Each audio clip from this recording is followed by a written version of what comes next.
Moby-Dick, or The Whale, seems to be one of Tarman's favorite novels. As the name suggests, it's a story about a white sperm whale named Moby-Dick. Captain Ahab, one of the main characters, uses a prosthetic leg made of whalebone to replace the one Moby-Dick took long ago. He's obsessed with getting revenge against the whale, which he hates with a terrible passion, all while nursing the phantom pain of his lost leg. In the end, Ahab fails to exact vengeance on his foe and is dragged into the sea. His crew's only survivor is Ishmael, the book's narrator. He was rescued after clinging desperately to a coffin-shaped life buoy. That's right, a coffin was his savior. Ironic, isn't it? How you use a thing makes all the difference.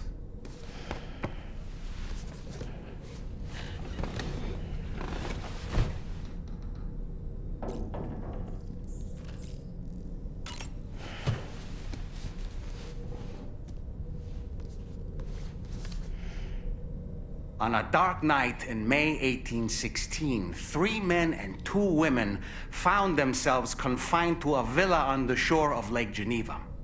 A catastrophic volcanic eruption had wrought havoc on the global climate, and the relentless rain hammered down outside.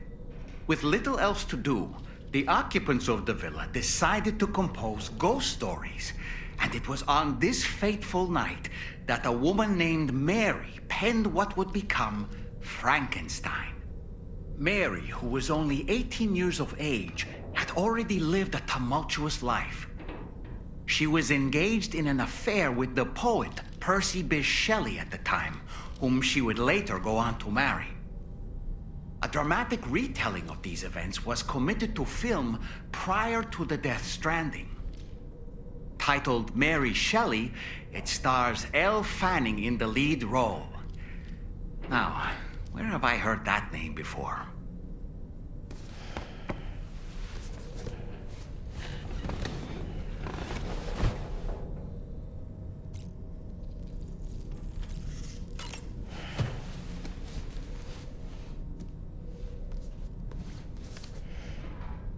The Pequod is the ship in which Ahab pursues Moby-Dick on his quest for vengeance. His crew includes Dutchmen, Frenchmen, Spaniards, Portuguese, Icelanders, as well as shipmates from China and India. Countless other people of myriad origins, too. It is arguably symbolic of the multiracial United States. A gathering of souls that transcends ethnic and national divisions, united in pursuit of a singular goal. I can't help but be reminded of Kojima Productions. Wait, judging by your reaction, you've never heard of Kojima Productions? Sam, you can't be serious.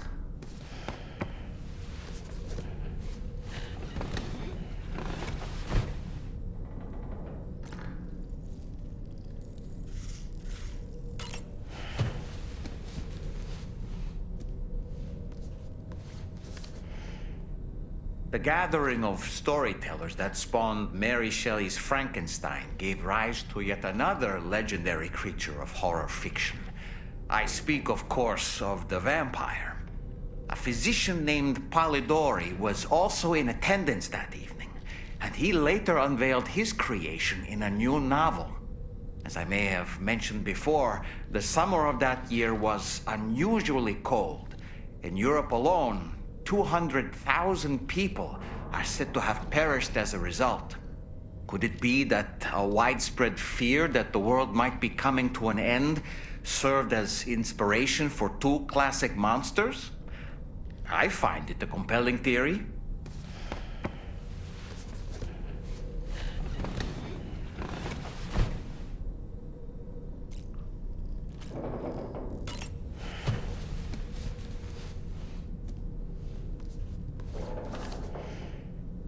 Certain parallels can be drawn between Captain Ahab's pursuit and the Prometheus myth.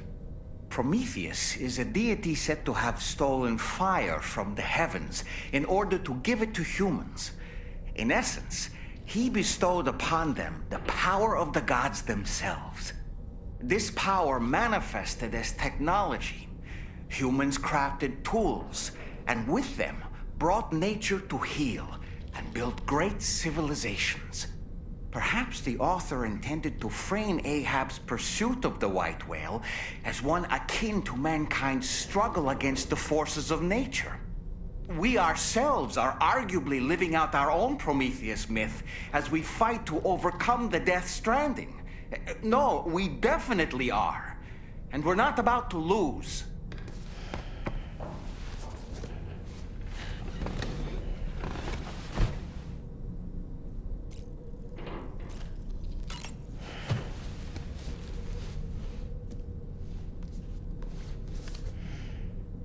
It should be noted that the monster's name is not Frankenstein, nor was it ever given a proper name. Frankenstein is the name of its creator and the story's protagonist, Victor Frankenstein.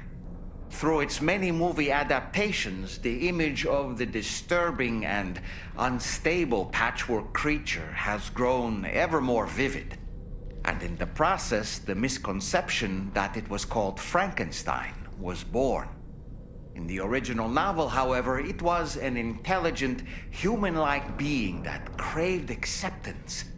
A clever, gentle giant cobbled together from others, not unlike our dead man, don't you think? And while he doesn't appear in Shelley's original work, in several movies, Frankenstein is joined by a rather memorable assistant named Igor. Igor and Victor. Now, where have I heard those two names before?